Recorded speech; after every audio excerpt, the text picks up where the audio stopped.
हम देखते हैं प्रकाश का अपवर्तन है क्या। ठीक है, प्रकाश का अपवर्तन देखिएगा कि ये क्या है, प्रकाश किरण। तो जब कोई प्रकाश किरण किसी एक माध्यम से, ये आपका दूसरा माध्यम है, दूसरे माध्यम में प्रवेश करती है।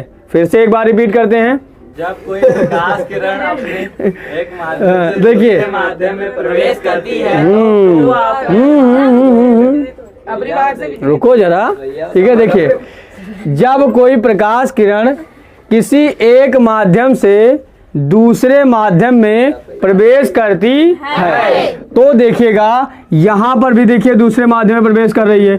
आप एक बार क्या देख पा रहे हैं कि ये प्रकाश किरण अंदर की ओर झुकी है, ये आपके अभिलंब की ओर झुकी है। ठीक है, और ये आपकी देख पा रहे हैं अभिलंब से दूर हट रही है। समझ पा रहे हैं, यानी कुल मिलाकर के या तो ये अभिलंब की ओर झुकती है और या अभिलंब से दूर हटती है। तो इसी दोनों बात को एक तरीके से कह सकते हैं विचलन होना, यानी विचलित होना। क्या कह सकते हैं? तो फिर से रिपीट करेंगे, जब कोई प्रकाश किरण किसी एक माध्यम से दूसरे माध्यम में प्रवेश करती है तो वह अपने मार्ग से, अपने रास्ते से थोड़ा क्या हो जाती है, विचलित हो जाती है, हट जाती है। ठीक है, तो प्रकाश किरण के विचलन की इस घटना को या विचलित होने की इस घटना को प्रकाश का अपवर्तन कहते हैं। बात समझ में आई? क्लियर है? ये था क्या, प्रकाश के अपवर्तन की परिभाषा।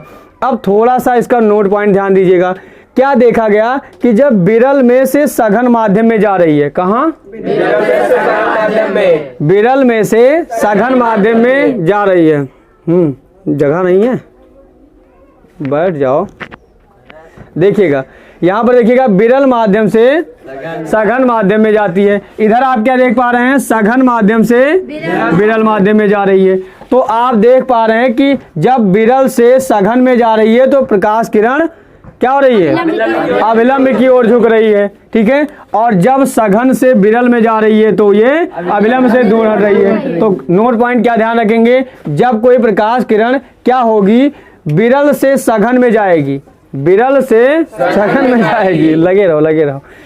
जब कोई प्रकाश किरण विरल से सघन में जाएगी तो वो अभिलंब की ओर झुक जाती है। जब कोई प्रकाश किरण सघन माध्यम से विरल माध्यम में जाती है तो वो अभिलंब से दूर हट जाती है। ये दोनों इसके क्या हैं, नोट पॉइंट हैं। क्लियर है? यानी ये जब अपने मार्ग से विचलित होगी तो वह घटना क्या कहलाएगी? तो एक बार साथ साथ रिपीट करेंगे, क्या ऐसा कि जब कोई प्रकाश किरण किसी एक माध्यम से दूसरे माध्यम में प्रवेश करती है तो अपने मार्ग से विचलित हो जाती है। प्रकाश के विचलित होने की इस घटना को प्रकाश का अपवर्तन कहते हैं। बात समझ पा रहे हैं? नोट पॉइंट क्या है, विरल माध्यम से सघन माध्यम में जाएगी तो अभिलंब की ओर झुक जाएगी, और जब सघन माध्यम से विरल माध्यम में जाएगी तो अभिलंब से दूर हट जाएगी। ये था आपका प्रकाश के अपवर्तन की डिफिनेशन से रिलेटेड जितने मुख्य बातें। क्लियर है? किसी को डाउट है? समझ पा रहे हैं? हाँ।